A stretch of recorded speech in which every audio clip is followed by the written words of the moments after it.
Hi, and welcome to Kevin Raven Coaching. Here with another addition to our leadership series. I am really excited to welcome with me today Rob Kamanpour. Rob is a very seasoned professional with decades of experience in the utilities industry. He is a developmental specialist. He's also with RK Leadership, which is driven by his passion to cultivate leadership experiences. And RK Leadership is basically dedicated to providing personal coaching sessions and custom strategies aiming to refine the leadership skills and interests of both budding and seasoned leaders across all fields. So welcome, Rob Kamanpour, and let's get started with some questions. Okay, so hi, I'm Kevin, as I said before, and this is Rob Kamanpour, and he's here today. We're just going to talk about leadership and some of the issues in leadership, and not so much now all the positive things, but some of the negative things that we encounter in working with teams and developing a team and trying to get your team on board for a number of different things. So, how are you doing today, Rob? Good morning, Kevin. I'm doing well. Thank you very much. And yourself? Excellent. I'm good. I'm good. It's been Awesome. a bit of a crazy week. So Yes. it's it's all great. So Rob, so today I'm just gonna, throw out some random questions, just get your opinion on it and what you think, some of the things that you can do to work through some of the issues that these types of circumstances bring, right?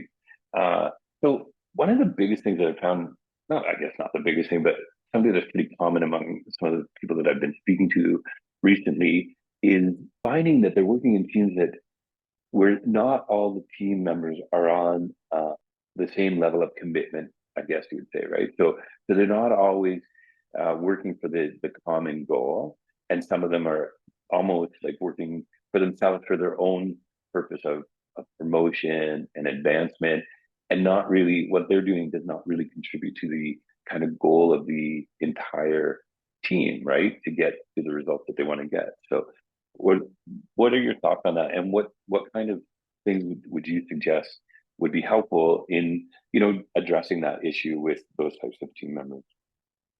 Yeah, and that's a great point, Kevin. And I have been part of those teams where when you walk in, taking over a team like that, there are individuals who are kind of on their own selfish path on and journey as you may be. I think the issue stems on multiple folds. One is everybody's always they're so protective of their own territory. Right, They wanna protect their own information and knowledge at times. So they think that's an advantage for them moving up in the organization and securing certain spots. And the other problem is I think it stems to culture. So if you've got a hmm, culture of non-collaboration, there's no presence of leadership, and it all starts with leadership because you lead by example, and when you're allowing this non-collaborative environment to exist, hmm, and you're not even speaking to people about, hey, your work is aligned with the company's vision and mission, and right, what you're doing is impacting that. And what we're doing as a team as a whole is impacting and aligned with that vision. So I think those communications are not had by leaders. They sit back and just let people do whatever they want, and there's right, no interactions with the teams, and people will start creating their own islands. And one other aspect is personalities. You're dealing with human hmm, beings that all have different personalities. They've got their own emotional capacities, and it's about building that environment where everybody can work as a team, and you have to bring those people and try to make them hmm, understand that, hey, we're part of a team. If we win together, we lose together. And if you kind of portray that message and keep reiterating it and actually live it out, and hmm, you lead by example as a leader to say, hey, whatever you guys do, if you mess up, I'm accountable for it. that kind Right. of takes the burden down, and you set people up with like mentors and have them coach the younger employees. Then they get to share their knowledge. It kind of brings the guard down a little bit more. Hmm. And in that sense, you build a more collaborative environment. But I've seen, Right. Kevin, where like the predecessors and multiple predecessors have created these environments where now Right. that's what you get. You get people that are protective and they go on their own. Yeah. That's good. Those are all very good points. And kind of along the same vein, there everybody does want to promote themselves, and everybody does want to advance and things like that. So how do you create an environment that's conducive to doing that, to being, allowing somebody to have the ability to improve themselves and excel in what they're doing, but also continue to be the support needed for that team that they're working in? What are some of the things that you could do to encourage that, like to make sure that somebody feels that they're actually doing what they need to do for themselves, like to get that self satisfaction, and then also contribute to the team? Yeah. Again, I think an important aspect of that is creating an engaging environment. So engagement is very important for me, and I've Right. seen that when you create those engaging teams, everyone goes above and beyond. But an important part of that is feedback. So how many times are you actually having formal feedbacks sessions, or Hmm. performance appraisals with your team? And a part of those performance appraisals and feedback sessions are, what's your development plan? you know, let's put a development together plan for you together with milestones, action items, accountabilities, and actually see it through. You execute it together, Right. and you hold them accountable, they hold you accountable. And it's like also creating succession plans for people where you say, okay, let's say I have 4 supervisory roles under me, or team Hmm. lead or managers or whatever it may be, leadership roles. How do we get you in one of these roles? So Right. you have to share that vision with each individual so they can actually work towards that, and not say, I'm now being deserted, I got to go find my own way to find my own opportunities. So as a leader, Right. you have to create that inclusivity and that vision, and that mapping for people to say, okay, my leader cares for me to actually develop something for me so I can move up to the company. This way, again, that guard goes down and I can work with everybody. Yeah. Yeah.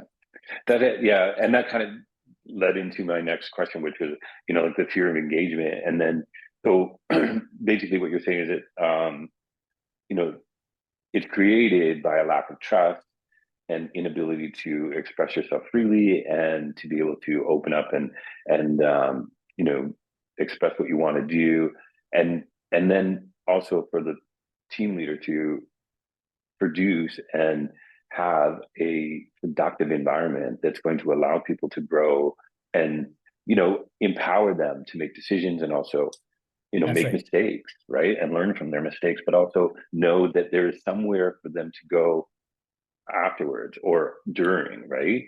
So it's all about developing that environment for them to feel comfortable and to be in the same, on the same level, so that they're not, it's that same issue where somebody's feeling like they're doing everything, and then that's not always the case, right? So I Absolutely. think you were right with what you said in terms of developing that kind of an environment.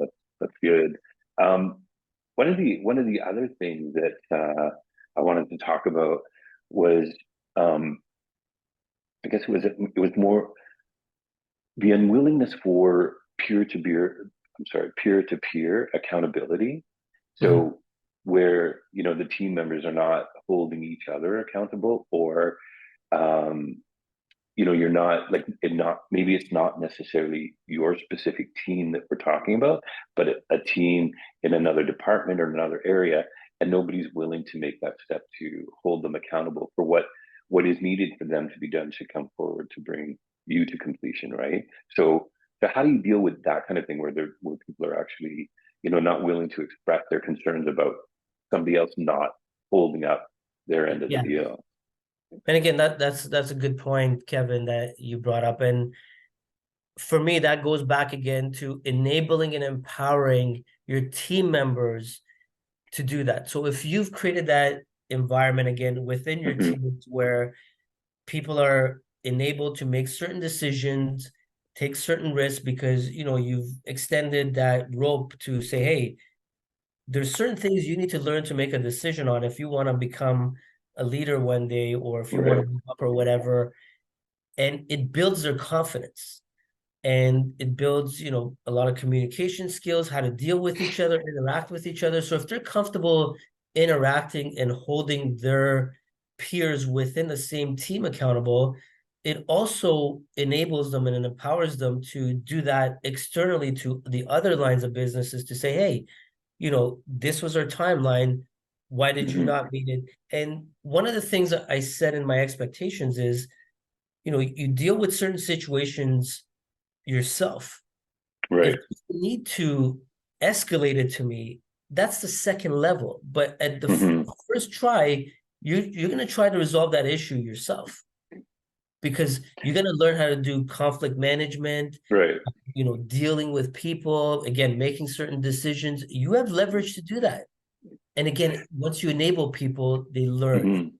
So do you think that that could be the result of, the leader or manager themselves not communicating that Yes. effectively to the people that they do have that sense of power or ability to make those types of decisions? Like if they're not making those decisions and they feel like, so somewhere along the line, they've had the understanding that they can't make a decision, then they have to go to that person to make that decision, right? So what if that environment exists or has been created?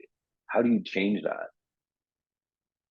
Again, for me, it starts at the leadership. So who's above Mhm. that leader and who's Right. coaching that person?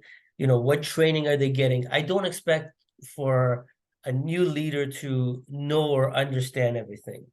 We all get that. There's a phase that you go, to learn things, but who's holding that leader accountable? Who's coaching them? And what I've seen, in various organizations, Kevin, and you attest to this, everyone's become so busy because resources have been Yeah. shrunk. People want to be more efficient with less people. So now the leaders above you have Hmm. so much on their plate, they don't even have time to give you the feedback, Yeah. to coach you, to mentor you. And now it's like the blind leading the blind, right? Yes. Yes. And how do you make that work? Exactly. Right. So I think so. Yeah. It does. It always does come from the top, right? Um, so again, kind of along the same lines, but then a little bit different in that how do you manage a group of people that they don't have the ability to focus on the collective goals, right? So they're actually not working, cohesively together to make sure that everybody's doing that. So there's a little bit of separation. They're almost like all individually working on their thing, but there's no connectivity. So how do you work with that? Sure, and again, that exists because of the different personalities that people bring to the table, and I think that's one of the hardest parts as a leader to manage is Mhm. people's people's personalities. Like everyone's different, Yes. and this is why I believe in like situational leadership is it's not only situational to the event, but also situational to the person that you're dealing with. So an important thing is how do you bring people together? How do you kind of how do you make them see, what you're striving towards? That comes down to the goals that you have. So Right. do you have a scorecard? Do you have goals that you're communicating with the team at the beginning? Expectations? Are you communicating expectations? Hey, I don't care what we do outside of these doors because that's your time. When we're in here, Right. we're a team, right? We need to do certain things together, and it's aligning again the departmental or the group goals with the with the with the company goals Great. and vision, right? That alignment, so they all know they're part of this team. Exactly.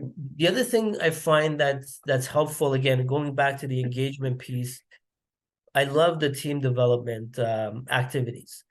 I think the best thing that leaders can do is, and I learned this from one of my mentors, is take people away from their regular environment Yes. and put them in an environment where it's not the office, Yeah. and let them interact and build that relationship. And I did this with, my first team I did this with, and it was incredible how people were just backing each other up. They were supporting. Right. It was the cohesiveness was unbelievable, and it Yeah. created a lot of great relationships. For sure. I think that's really important. And kind of that was a good segue to my next thing. And I was just going to ask, like, give me your top 3 things that you as a leader would do to build trust in your team, to make them feel. So again, trust starts with the leader, right? Walking the walk. So sorry, walking the talk. So if you tell them something, Right. be impeccable with your word. Always do what you're gonna say you're gonna do. Exactly. Like you're setting the example, right? Absolutely. And I think that's the main thing, is building trust is as collectively as a whole, but Yeah. on an individual basis, when you're having those performance appraisals, be truthful with the feedback and not just, sugarcoat things. Yeah. Give them things that are valuable and tangent to their work. Exactly. And you also have to have development plans for them, and you have to execute. Because if I tell you, hey, Kevin, I'm going to be putting you in this team lead role within the next 6 months. 6 months passes by, I haven't even done squat. You're never going to trust me again. Exactly. Right. And you wash away everything, and then the team starts, collectively going against you now, and maybe against each other, because you've told one person one thing, you've told another person one thing, or you promised 2 people the same jobs without speaking to them. Yeah. So I strongly believe trust starts at the leadership level, and it also keeping your word, doing what you say you're going to do. And if you're not going to do what you said you were going to do, give them reasons, explanations, justifications as to why you're not doing it. Or if it's being delayed, why, and like come up with new dates for them. Even extending something, at least they know that it's still on the table, right? Yeah, exactly. And I've watched that through a lot of like my career, where promises were made to people. Yeah. Things were said, nothing was upheld, and people lost respect and trust for that individual or individuals within the organization. Do you think it's possible, like if you are somebody that's in that position, do you think it's possible to correct that and get it back? Yes. If that was you personally that lost that trust? Yeah, like, so if you are if you're in the leadership position and you've lost the trust of your team, and they're no longer on board with you, can you get it back? Yes. Actions. Okay. Your next year of actions have to be met with what you said you were going to do, and they'll start saying, okay, maybe this and you have to be honest, right, Kevin? I think honesty, and you got to be vulnerable enough to come and say, hey, I messed up. Exactly. And that accountability goes a long way, because that's what builds the trust back. I think so too. I think that's very important. Yeah. Do you have like just a situation that you've been in where you've had inherited a team of individuals that I know, right? I kind of know your background, so I know that's totally true. but that wasn't, that was totally ineffective. And just share with us some of the things that you did to turn that around. Yeah. So I have one team in specific who I will share this story with anybody that I sit across the table with. It was the worst probably and the best experience of my career. I was kind of warned not to go in this role by many people. Um, but prior to this, I used to have like I got career advice from the executive levels, and one of those people was my CEO. And when I was at the early stages of my career, he told me, look, Hmm. I worked for a utility company back then, and he said, go and do like a field management position, learn Right. how to work with the external union folks, and then once you get back in, like the corporate side, you'll be able to understand and manage and lead people a lot better. And I wasn't in a leadership role at that time, but like some of the things didn't make sense, obviously, because I didn't know Hmm. how the outside was versus in. Yeah. So after my first leadership role, this was my second leadership role. So they called me in saying, "Hey, Rob, we've got this opportunity and we want you to come, look after it." And I said, "Hey, you know what? Why not?" And I actually left one of my like best teams, and Yeah. they were pissed off about me leaving, and that's a long story. But when I walked in this experience, I would say, Kevin, it was a rude awakening. Really. So you're going from a team that's fully like engaged at like Right. they're redlining it. Yeah. You're now going into kind of like oh man, it was, I wouldn't say nightmare, but it was very challenging to say. Right. Disengaged. A lot of people were disengaged, no trust. They hated management. It was, us versus them. They didn't trust anybody because of their experiences in the past. So, and that position itself was a revolving door where people Hmm. wouldn't last more than 6 months in there. Really. That's how bad it was. So again, these were hardcore unionized employees Yeah. where they wanted to stick it to you, and they actually tried to like test me for a long time. I kept my pace. I kept on like I was Right. consistent with what I was doing. I walked the talk. So if I said I was going to do something, I stuck to it. I built my relationship with them, and I didn't care about the past. I'm like, look, and I told them this straightforward: you can't paint me with the same brush as you did to everyone else. At Yeah. least at minimum, give me that opportunity. Exactly. And if you find otherwise, then you have every right to go against me. So Hmm. I ended up there being 3 years, but one of the most disengaging employees that I had there, who absolutely hated management, I made him the supervisor, which he wanted for years, but never got an opportunity because they Right. didn't like him. And I said, Hmm. I was at a station with him one day, Kevin, and I kid, this is word for word. I said, if you want to continue being an asshole, you're not going to get that opportunity. You Yeah. show me that you can change, I'll give you that opportunity. I didn't say I'm going to put you in that role. I said I will give you the opportunity to, interview for it, whatever, when it comes Yeah. up. Exactly. So long and behold, he started changing his ways. He started taking safety more serious. And when I saw that change, I kept my word. Boom, Yeah. opportunity came where my supervisor left to another position. Now we had a vacancy. He knew he was the most experienced in that group. Yeah. He was very technically sound, but honestly, Kevin, he was never given a fair opportunity to Hmm. actually display his talent. Right. And when I gave him the opportunity to become a supervisor, he thrived in the role, and the team actually became more engaged.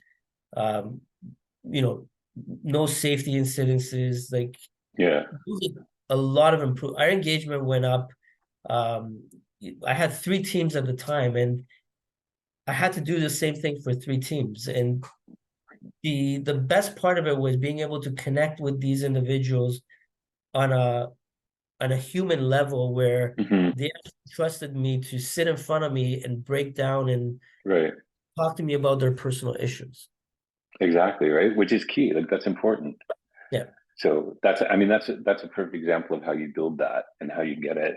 And then how, the experience of others seeing that that could actually happen, develops into, people working together and a better, more innovative environment, right? that's right. And I think Excellent. the key as a leader is to have that discipline of not controlling your emotion. You can't get Yes. pissed off. You can't go Right. on a rail at these guys. Once you do that, trust is gone. Yes. Everything that you build up is gone. So they say that it takes you maybe years to build trust, but 15 seconds Oh, to yeah, if that, right? Like yeah, not even, right? But that that's the key. And I think one of the things, dealing with everybody that we deal with and talk to all the time, that, you know, there's all these, every day you're hearing somebody approach it differently, but the basics will remain the same. And then from 50 years ago, you have gurus talking to you about how to do this, how to do that. And it's the exact same steps that you have to take that people are doing today. And still, so many people don't realize, that, treating people poorly result in yes, poor activity. Like it's not difficult. It's really basic information. And it's something that needs constant interception and intervention and talking about and training on. And it's actually shocking that it has to continue, but yes, it does. And it's that everybody has the same issue, right? So absolutely. all one. Anyway, that was very informative, and I really appreciate you taking the time to speak with me Pleasure. today. I'm not sure. I'm sure we'll be talking to each other again, getting ready for Christmas and having a great holiday and everything. I know Thank that you. we'll be talking, online and stuff like that. But in case I don't get a chance to say it, I really appreciate you being here, and I'm sure everybody that watches this will appreciate it as well. As always, incredibly insightful and informative. Really appreciate it, Rob. Thank you so much. Thank you Enjoy the very rest much, of your Kevin. week. Yeah, we'll talk to you soon. You too. Thank you so Okay. much. And just let us know how people can get in touch with you if they want to. For sure. So they can reach out. I've got various social media platforms at RK Leadership or RK_leadership. Yeah. And yeah, I've got a website, rkleadership.ca. And if you need to get a hold of me, just send me a DM, a message, and you'll find me Excellent. everywhere. I'll post it on the bottom of the video as well, just so that Awesome. it's there. Thank you, And sir. then we'll talk to you soon. Take care. Enjoy the rest of Excellent. your day. Thank you. Bye, Thanks, Rob. everyone. Ciao.